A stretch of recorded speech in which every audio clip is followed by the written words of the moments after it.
What I want to do now is I've got a few handouts, so let me go ahead and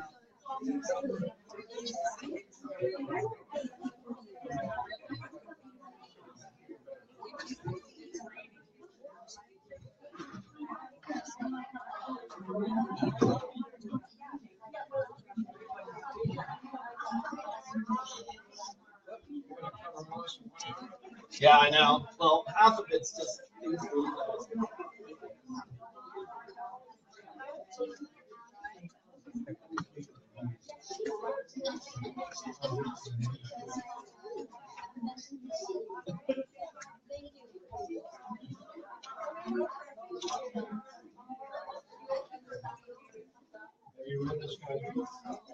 I haven't read his book. I know him though, so I've talked to. I know him well.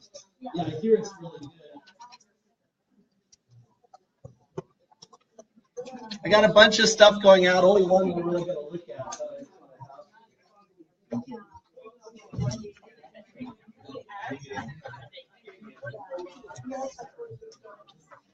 Okay.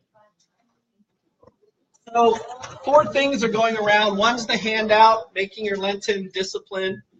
I also passed out the mission. Remember, the mission is next week, Monday, Tuesday, Wednesday. Father Larry Gosselin. Invite as many people as you want, Catholic or not. I think he's a wonderful man, just a gentle-hearted soul with a great story and really personable. I think you'll really enjoy him, so hopefully you'll be able to make some or all of the mission. It's at 9 or 7 each day. There's babysitting for all the options. So he will be selling just a few copies because he doesn't come, he's not a regular mission speaker, so he doesn't come with like tons of things like some of them. But he will be coming with his book on Mother Teresa that he wrote. That's the only one of his books he'll bring, and just a few. So about an hour, and then maybe time for questions afterwards, he said. So, so hopefully you'll all be able to come to that.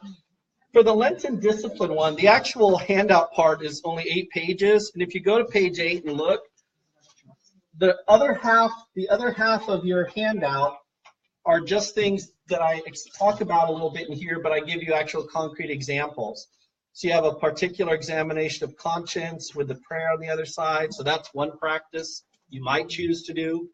I give you 7 steps of Ignatian discernment in a very simple way. How do I discern? How do I begin to reflect on, a decision I'm making during this time period? The next one, this just gives you a much more extensive example than you would probably need yourself. But this one that says first principle, front and back, that's what we use in the Franciscans to mark our daily prayers and such. You might have something much more simple, but it just gives you an example. A particular examen, just another type of very short 5-minute process. And then on the back pages, I know you all know how, but just in case, a really simple how to go to confession. So, and then I handed out the 2 little pamphlets, one just for confession, the other one's the rosary and confession, just to give you some stuff you have to help you think of during this time period. So what I want to do now is take what we've been talking about and kind of bring it together in terms of concrete action. From the beginning, just to step back a little bit, God created us for a purpose. And it's one of the great statements in Ecclesiastes is there's an appointed time for everything and a time for every purpose under heaven. God has created a rhythm to creation. Israel understood that. That was one of the big things they came to in their understanding of encountering the Lord, and the creation that then they would make of the 7-day week that ended with a day of rest. We take the day of rest, in fact ours is extended to a weekend now, so for granted we don't realize that most of the world still doesn't have a day of rest, and none of the ancient world except Israel did. That they saw a rhythm that God had put into creation. And so I want to look at this one statement right in the middle from the Catechism, that creation is made good, but it's not finished yet. And that's on purpose. In today's language, we say we live in an evolutionary universe. That's true, but it's not true enough. In other words, it's every level of existence, not just the physical and material world, but everything is sort of in this order. So here's what the church says. Creation has its own goodness and proper perfection, but it did not spring forth complete from the hands of the Creator. The universe was created in a state of journeying in statu viae toward an ultimate perfection yet to be attained. Go down to the rest that's bold. For God grants his creatures not only their existence, but also the dignity of cooperating in the accomplishment of his plan. God thus enables men to be intelligent and free causes in order to complete the work of creation. They then fully become God's fellow workers and co-workers for his kingdom. Right? The reason that the universe is in the state it is because he wants us to take part in this great act of creation. That we have a role to play as human beings, and a special one as humans, because we actually have the intellect and will to be able to do things beyond the instinct that drives most animals or the processes that drive the inanimate world. And so we're called upon that God wants us to be part of this rhythm, part of this understanding. Now, I chose the Benedictine one just because I think it's a simple one to look at, and it's in the form of a cross. Saint Benedict, recognizing this teaching of the whole church, said we have to find a balance between four things. Most people only know two of them, ora et labora, work and prayer. But he actually has four, so that it makes a cross. You have worship, which is the most important thing. That's what we were called to do, to worship. And yet, springing from the same day of worship is also where the Sabbath comes from, the day of rest. We need legitimate recreation. We do. It's not just work, work, work. Church doesn't teach you're just fully slaving away for God. No, it's not like that at all. There's a balance. And then we do have times of work, and work is something, as human beings, it's part of our vocation. As the church just said here, it's clear we have a role to play as co-creators. And if you look back at the story of Genesis, Adam had a job before the fall. So work is not the result of sin. Adam was to tend the garden. Now, because of sin, our work can become toil, drudgery and things like that. That's true. But we are called upon to work. Right? In fact, there's something within the human being that needs to work. It doesn't mean you have to have a career, a job, but work, right? We have to be active doing things. I don't know if it's as true today, but I remember when I was younger and relatives and stuff. I mean, what happens when somebody retires? A lot of times, at least 30 years ago, 20 years ago. They die, right? Within like a year or two. Why, right? Well, oftentimes it's they've sort of lost the purpose, the direction that work gives, and they haven't found something that they're still working at, but it's no longer the job career. But work is something we need.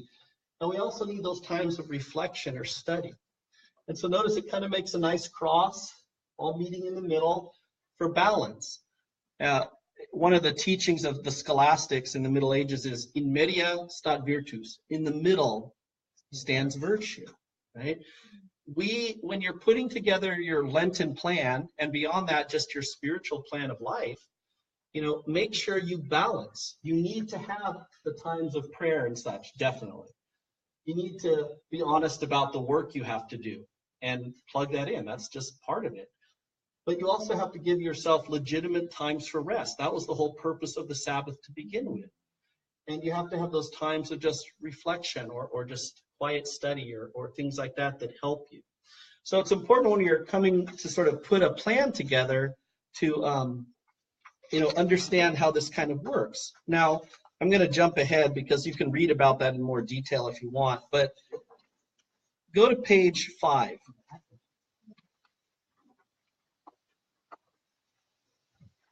The other thing is, we always have to live according to the truth of our vocation.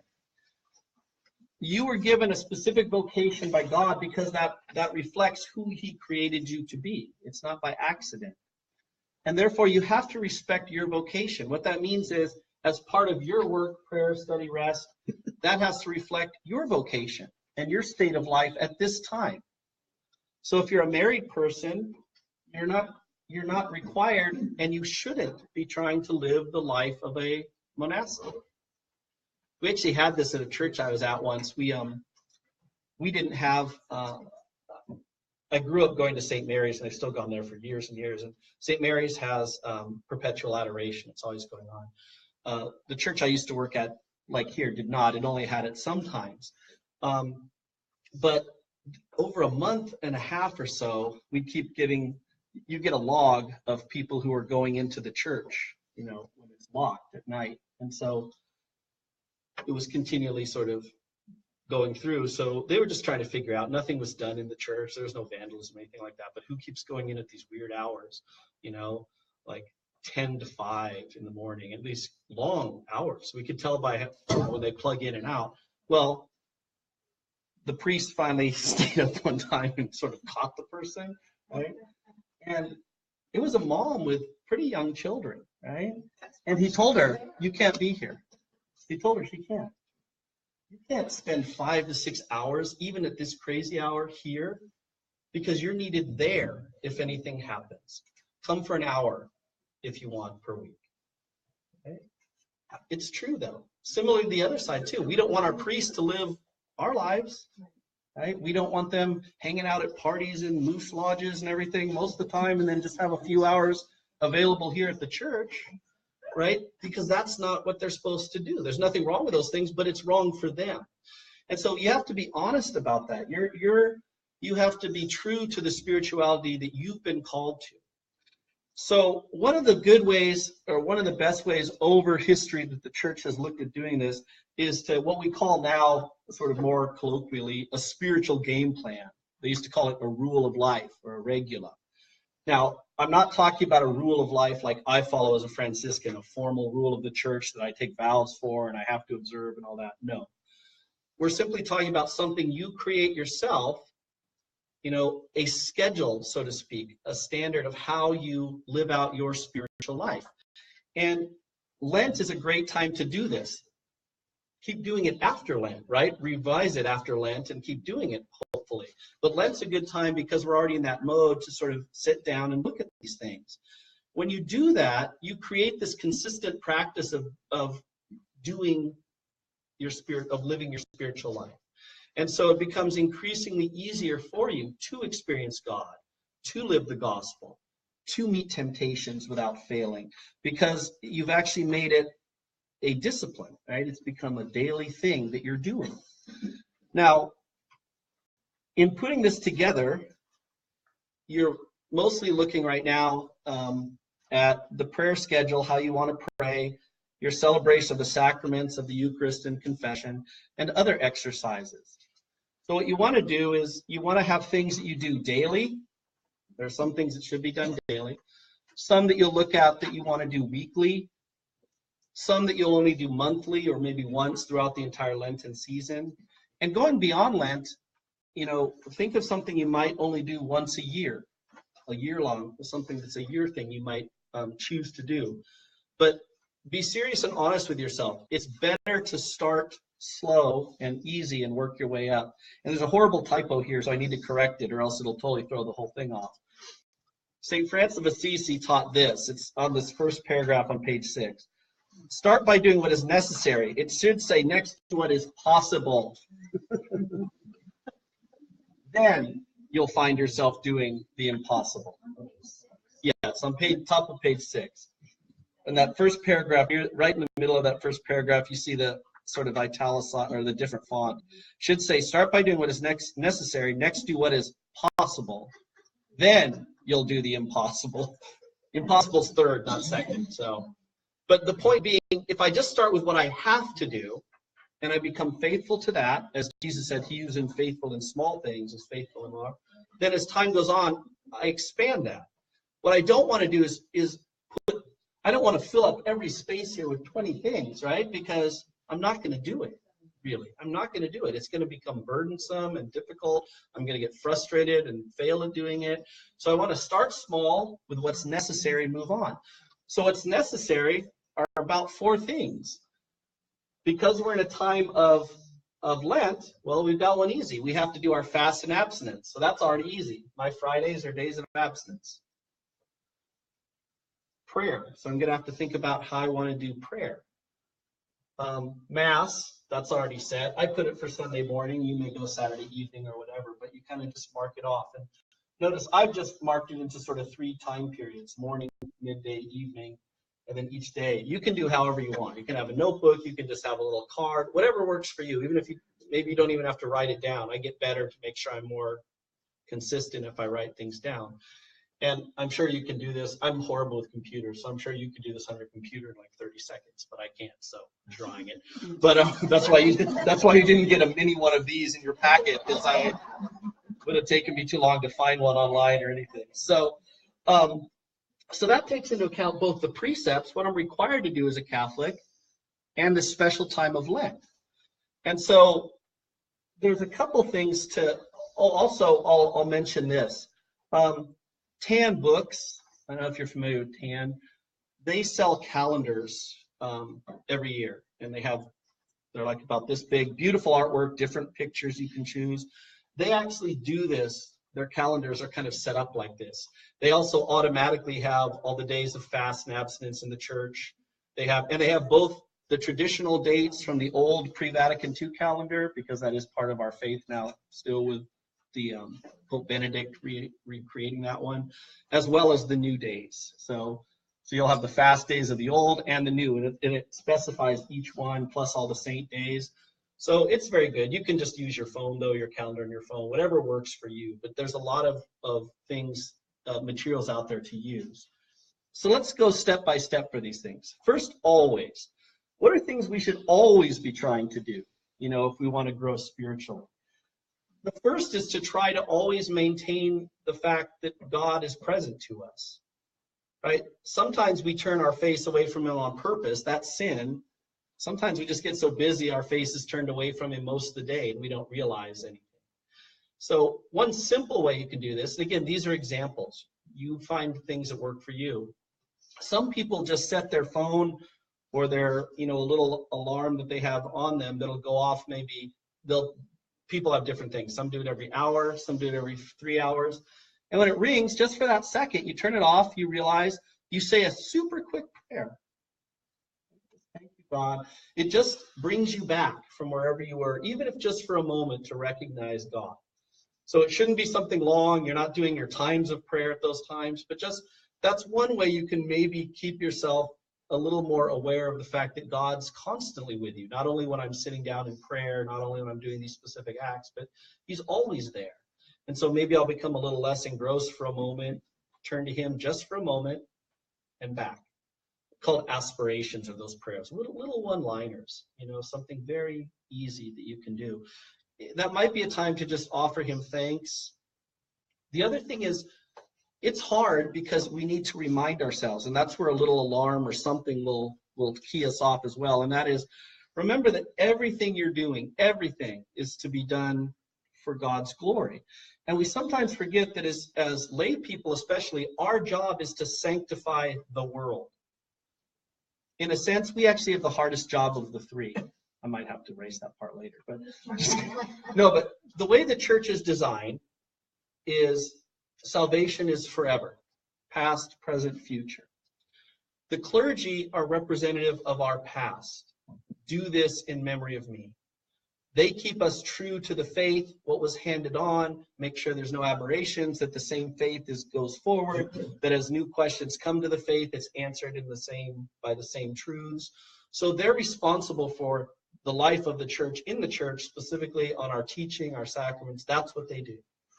Jumping to the other side are the religious. The religious are the sign of our future, because they already begin to live now what the kingdom is. Certainly imperfectly, but they're at least a sign or a symbol that this world will not be like the next world. So they're celibates, because there is no marriage in heaven. Jesus is very clear about that. They take vows of poverty, because wealth and possessions won't really matter in the kingdom anymore. And obedience, because everything will be on earth as it is in heaven. God's reign and will reign everywhere. So they're a symbol for the future of where we're going towards, what's going to be. But for you and I, the vast majority of us Catholics, laity, our mission is the present. It's primarily up to us, not the priest, although certainly we want their leadership and guidance and encouragement, and not the religious. It's up to us to sanctify this world. right? Because first of all, there's more of us. Second, we're the ones who have the knowledge and the opportunity. The priest can't go into all the places of business. The priest stands up to speak about something. Everyone sees the caller. Half of them turn away to not hear. You and I are the ones responsible for bringing the life of the gospel to our families, to our work, to our neighborhood. That doesn't necessarily mean outward evangelization in the direct sense of preaching, but it means, are you living the Christian life trying to make this world more Christian? That falls on you and I. That's our job. So remember that. Everything you do, from the most mundane things, washing dishes, doing things, do it for God, and it will change the character of it. You know, as you're sitting there annoyed because you're doing the dishes that nobody put away again, and you know they can't even do the peanut butter off the knife, and they leave that there for you. The second you're getting annoyed, just think to yourself, this is my vocation. I'm called to serve people, and so I'm going to do it, and I offer it to you, Lord, right? That simple thing will make every task you do better. That's what the Franciscan charism was. The Benedictines hold it. Opus Dei, that was his founder's big thing, is sanctify everyday life. So try to, everything you do, and like I said, you won't remember, but that's why when you do remember, you know, offer it to God. And then I have a great, I think it's from St. Augustine, but I can't remember. This basic little liner, he says, try to live as you would like to die, because you will die as you have lived. Now, it sounds kind of funny, but what he means by that is death is the great revealer, right? Who you truly were in a place of faith and everything else will come out at the end. Those who really didn't have faith, despite what they showed for it, they're going to go into the end fearful, terrified, kicking and screaming, just that way. Those who have faith and such, they're going to meet it the same way. They're not going to be angry at people and this and that. And I'm not talking about stages of grief. That's separate. I'm talking about the final thing. How do we live our lives? So keeping those things in mind, now let's look at how you might do some kind of your own scheduling. Daily. 2 things I recommend you try to do daily. And beyond that, it's entirely up to you as how you want to put anything else for it. The first thing is prayer.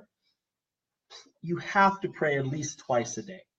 I'm talking about you sit down, even if it's only for 10 minutes, and you pray. Most people will do it maybe in the morning, in the evening. If you're able to work in prayer, 3 times a day, great. And what that prayer consists of, that's up to you. It can be as formal as the Liturgy of the Hours, which you can have the book. There's the app, if you're not aware of this app. It's free. Laudate app. It'll have the Liturgy of the Hours for every single day, plus the Mass readings for every single day, plus the entire Bible. It's a great free app. You can do that on your phone. It's right there. You can do the abbreviated version they use in the Magnificat, but you don't have to be that formal. You may just have times that you're offering a few set prayers. The Angelus was one that the Franciscans invented that was said at 3 times a day, 6 a.m., 12 noon, 6 p.m. Ironically, the reason that prayer came about is Francis brought it back from the Holy Land, because the priests of Francis' time and the brothers like him, they prayed the Liturgy of the Hours. But for the average Catholic in the Middle Ages, there was no set standard prayer. And here Francis goes off and he sees all the Muslims praying 7 times a day, everyone. So he brought back just a Christian prayer, but he marked it at times of the day, so 3 times a day. Does everyone know the Angelus? If you don't know, it's a very simple prayer. It takes maybe 3 to 5 minutes most, and probably more like 2 minutes. It's basically just a few statements from Scripture of the Annunciation with the rosary between each little statement, and then a closing prayer. So that's one that you might choose to start off, and then maybe add your Our Father, a few little things you have. But the way you pray, that's up to you. There's no rule for that. It's just, I'm just telling you, you have to be frequent in your prayer. It can't be like, I'm going to pray on Monday, Wednesday, Fridays. No, that's not good enough. Like, prayer has to be something that's daily. The other one that's not as important as prayer daily, but I do recommend it, is the examination of conscience. Every night before you go to bed, you should take just, again, these things are short, 5 to 7 minutes.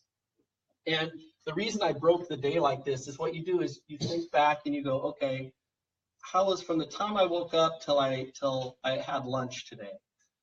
Where did I do well? Where was God speaking to me and I heard it and I saw it? So you tell yourself what you did well also. But also say, well, where did I mess up? You know, where was I not there for God or when he put people in my place?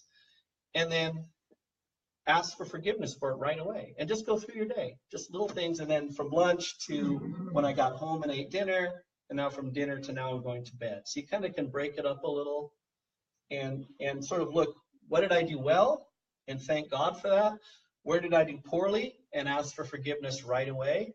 And then make a little resolution. You might even have if you have a chart or you have a journal, you might just make a little one-liner. You know, tomorrow, going to be smile at people, or tomorrow I'll not drive aggressively as we're all in the carpool lane or something. You know, whatever it is you need.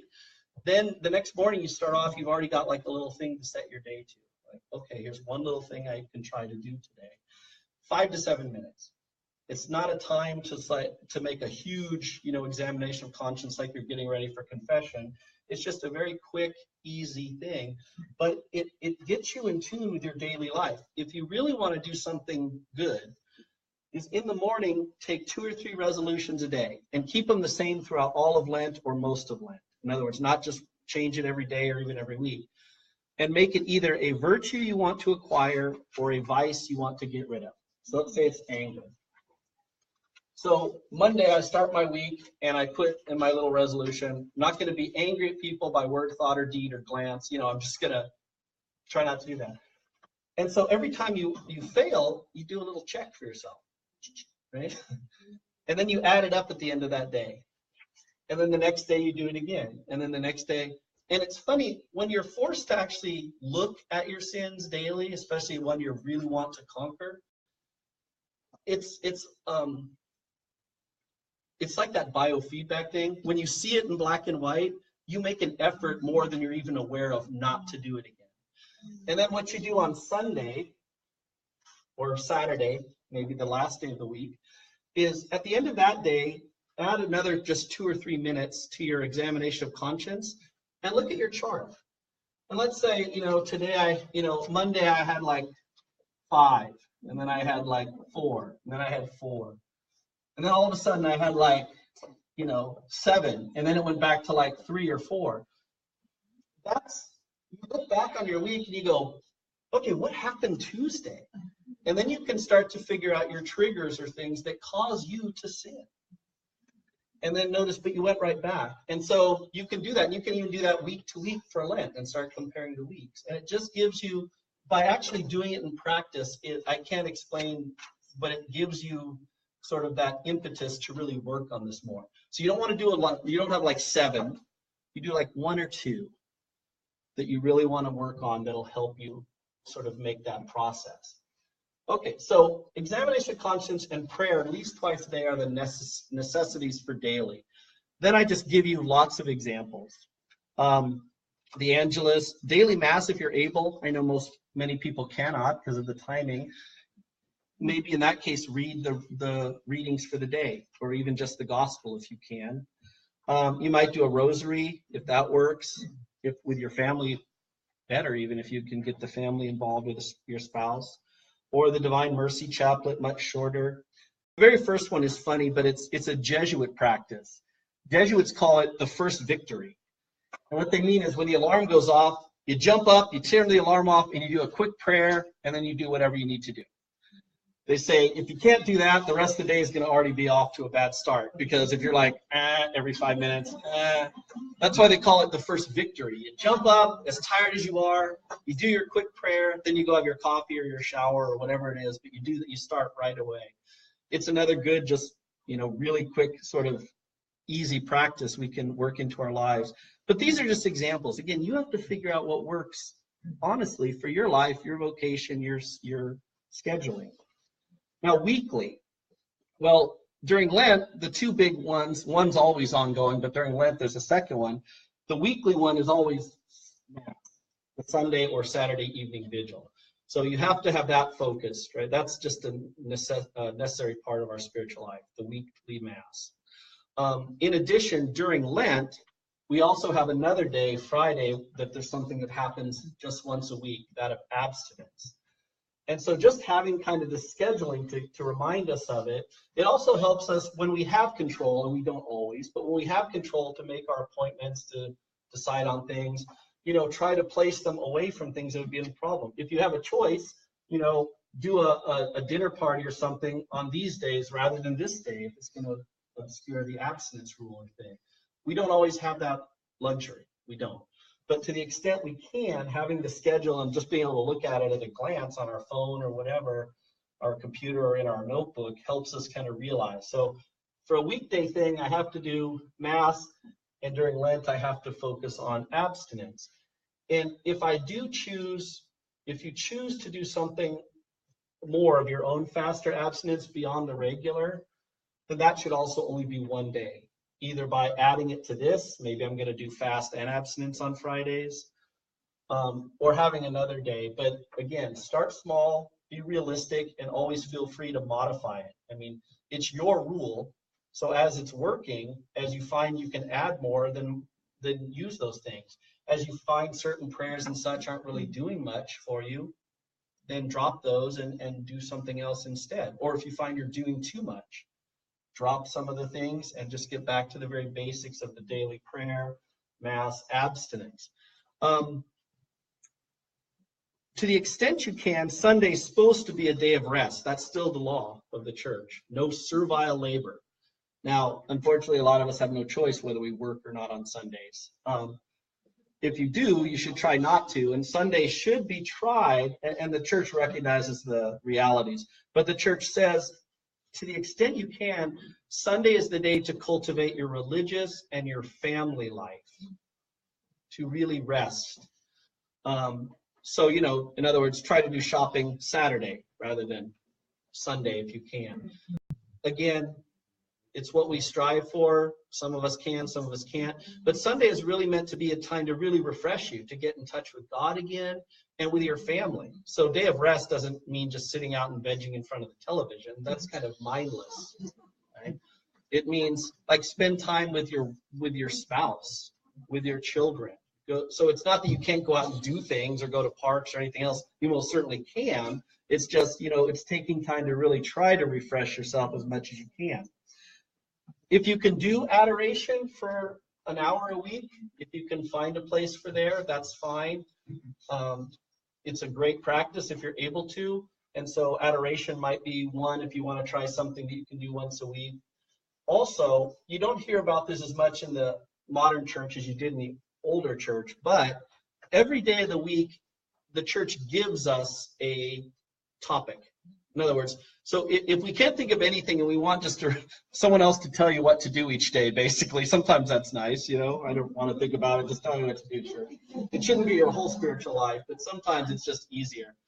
Every day of the week is devoted to a specific thing, and they're all listed here starting at the bottom, page 7. But Sunday is always dedicated to the Trinity. Monday is the day for the souls in purgatory. So that might be the day you choose as one of your prayer times. You don't have to do it in addition to. Maybe one of your prayer times you specifically are praying for family members, friends who have passed away, as well as those who have no one to pray for them. So that would maybe be a prayer for those in purgatory on Monday. Tuesday is the day of your guardian angels. So maybe that could be a day that on those prayers you do a little chaplet of St. Michael, which takes about 10 minutes. It's a very tiny little rosary. I think it has 30 total beads or something. It's very small.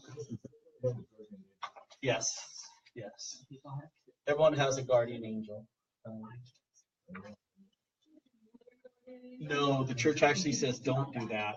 The only ones we know their names are given to us. The church says don't name them because that may seem like they're our pet or something. You know, it's almost like when you give it a name, it kind of like, but I'm serious though, that's what the church says. Do not name guardian angels because we have to realize that there's something much more different than just that.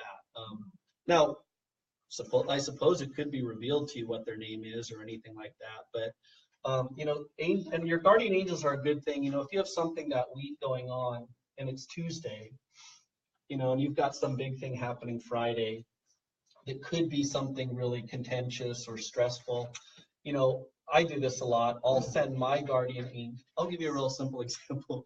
One of my, when I was in college and I played soccer for Chico State for a little bit, just on the, not on the whole level, but on the, I forget the next level. Anyway, a coach and I didn't get along great. He just didn't like me. I don't know why, but it really seemed like he didn't. Although he played me a lot, but we didn't seem to get along. And there was a time coming up, and it was tryouts again and everything else, and I was just nervous. And so I asked my guardian angel to meet his guardian angel long ahead of time. And I prayed that for several days so that they would sort of clear any obstacles, issues, bad attitudes from either one of us. And when I went out, and it worked. I mean, there was no problem. But I do that a lot. Even in law, when I'd go to a thing, sometimes I'd say, send the guardian angel ahead to kind of clear the path. You know, there's someone who's praying for you. There's someone who sends the way. When my youngest daughter was diagnosed with her degenerative hip issue, it's funny because here I work at San Rafael, and I know the story of Saint Raphael, but he's really become a huge part of my prayer life, because there's almost probably no one in this room who can't use him for something. Because first, read the story of Tobit and what he does. But he's the healer. That's what his very name means, the healer of God, Raphael, the healer of God. So he's there for any kind of healing. Yes, we have specific saints like Peregrine for specific types of illness, but Raphael is God's healing, his powerful healing.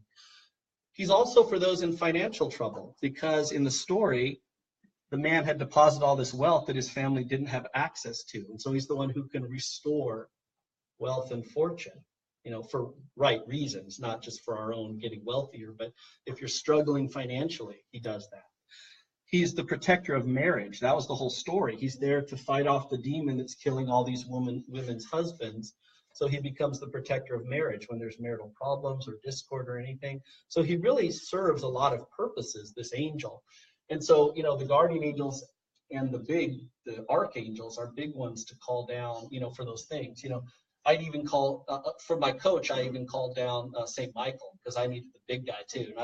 My angel's good, but I wanted like the big one too to go ahead. Joseph is Wednesday, the Eucharist is Thursday. That's because Holy Thursday is always the Eucharistic day. So that's maybe a day if you can do adoration, or maybe do what do they call it, acts of spiritual communion, or go to Mass if you can that day. Friday is, of course, the Passion. Traditionally, that meant either doing the Stations of the Cross or the Sorrowful Mysteries of the Rosary, but something to reflect on what happened. And then Saturday is always Mary's Day, and that's about the only one I don't want to say it's the only one we've kept, but it's the only one some people still know about, that whenever the Mass is not a specific saint, the priest has every right to make it about Mary every Saturday, the morning Mass, not the vigil.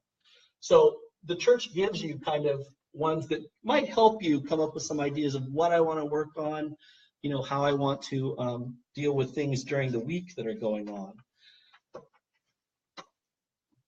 In addition, and I put it in the wrong place, that's what happens when you're cutting and pasting fast, so I apologize, but on page 8, it should be under monthly, but you see the calendar.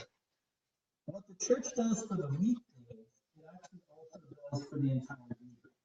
In other words, it has a theme for every year of the month that never changes.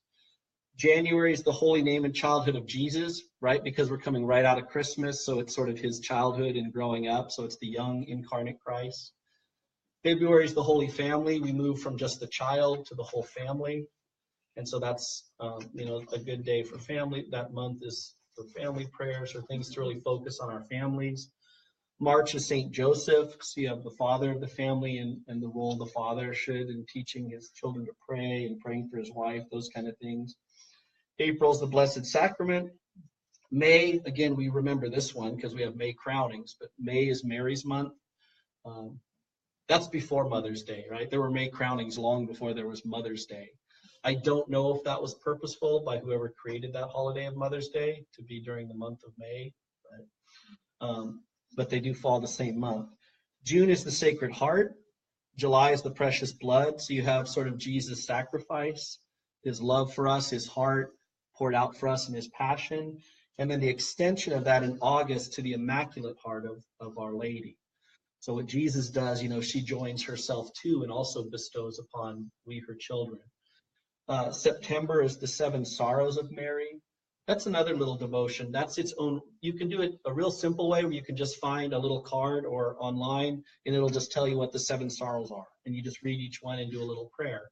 Or you can even do it on a different rosary, but they actually have a 7 sorrow rosary, the 7 Dolors of Mary rosary that you can do. And you can find that online very easily. And it has the same 7, but you actually meditate like you would a traditional rosary. If anyone goes to Miles Christi, that's their rosary, the priests who do spiritual direction in our diocese. The Holy Rosary is October. A lot of people know that one. The Rosary celebration is that month. November is the Souls in Purgatory. Again, you have November 1st and 2nd, All Saints, All Souls. So that makes sense. And then December is always the Immaculate Conception. It's that month, but it's also focused on the mother of the coming incarnate Lord. So again, that's maybe a way. I just want to give you tools so you can figure out what you want to do. You've got to have the daily prayer, daily examination, your weekly mass, your weekly abstinence. Then beyond that, it really becomes what speaks to you as your own personal spirituality. For monthly, or in the case of Lent, over the 6 weeks, confession is going to be there. Either the formal one that we do with the big confession on the 7th, I think, of March, or whether you're going on a Saturday, how you want to do that. But it's just a good way to keep up your spirituality and joy. 2 other things the church recommends, but again, they're difficult. It's to the extent a person can work them out. One is, if you're able to find a spiritual director, you should meet with them once a month, generally only for about an hour. Nowadays, it can even be done over the phone and sometimes even over email and such.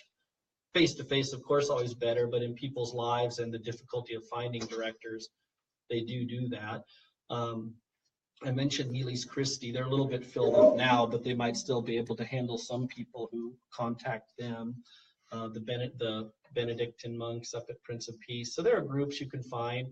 It doesn't have to be a priest or a religious. It's nice if it's a priest because they can also do confession, but that's not required.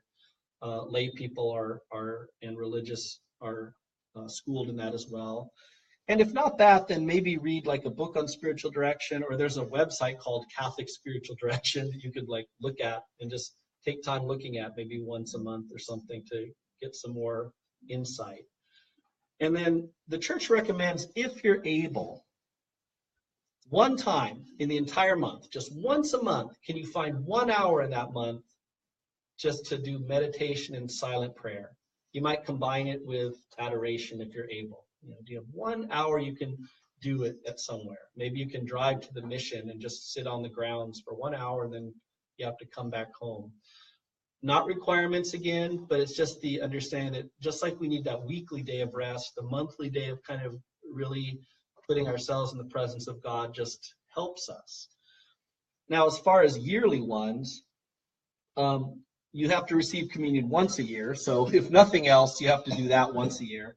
And you also must celebrate the Eucharist once a year during the Easter season. You must receive during the Easter season. Now, today, in our day and age, most people receive weekly or a lot more frequently, but those are the rules. So those are the minimums. Again, the church says, if able, try to spend 2 or 3 days on retreat, whether that's a formal one. I'll recommend Beverly's retreat that the ladies have, so every year, okay, in October. Whether it's just going off by yourself, both Prince of Peace Abbey, the Mission, San Luis Rey both have where you can come and stay, do your own thing, or you can be part of a formal mission. Or even if it's just 3 days that you have time that you can like leave your house or do something quiet for a little bit for 3 days straight, whatever you can try to work out. Again, these things aren't mandatory. If by failing to do these, you're not in any way, sinning or anything like that. It's just, we need those times of silence, especially in our day and age is so much more busy now and so loud and everything vies for our attention, that it's good to have those time periods. So, over this time, take those necessary things, fasting, prayer, and then how you work out your own charitable things, that's completely up to you. Again, it might be more formalized for some of you. I go to a soup kitchen, or I do this. I help the Knights of Columbus with one of our Friday dinners, you know, whatever it happens to be, or it can be much more informal, you know, doing whatever it is that you feel called to. But like I keep telling you again and again, be honest, right? Yes, do things, change, you know, make yourself have a discipline that you do things, but be honest about it in that, what can I really do? Look at what I can get rid of. Where do I really have times? Where can I move things around? And keep it small to begin with. Like Francis said, start with what's necessary. I have to fast during this time. I should always be praying. I have to seek to do more charity, and I have to go to weekly mass. So start there, real simple. And then from there, as Lent progresses, then you look at your thing and you say, okay, you know, I'm going to add fasting just one every other week, maybe, to my Friday. And maybe you'll decide you were just doing regular prayers of the Angelus. Well, on Mondays, I'm going to start for my evening prayer or morning. I'm going to do prayers for those in purgatory. And, you know, whatever, like I keep saying, works for you. Just be honest about your own ability, and then remain flexible but firm. In other words, follow the rule. But because we're laity, we're going to have all kinds of distractions. That happens. So if something happens and it knocks you off your thing, that's okay. I missed morning prayer. It was no fault of my own. There's nothing I can do about it. So just make sure you do it in the afternoon then. You know, in other words, just do a little, however you can work it in and move forward. It's going to have to be flexible just based on our lives and such as laity. Okay. Sorry, we don't have much time for discussion. I wanted to mention something though. Next week is the mission, which like I said, I think you'll really enjoy. And he'll kind of dovetail right out of mine, because where I talked about the concrete stuff, he's going to be talking about spirituality, how to pray with your whole being, how to experience the Trinity in everyday life rather than kind of as an abstract idea, how to deal with prayer in times of darkness like Mother Teresa did, and from her example. Then, just so you know, we'll all be doing the following 3 weeks of Lent after him. So not next week, but the following 3 weeks. It won't be in the bulletin. I'll email you guys.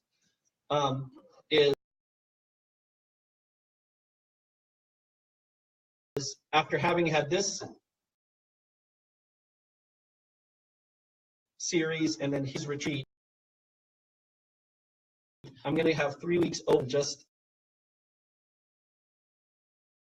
same days as always. Just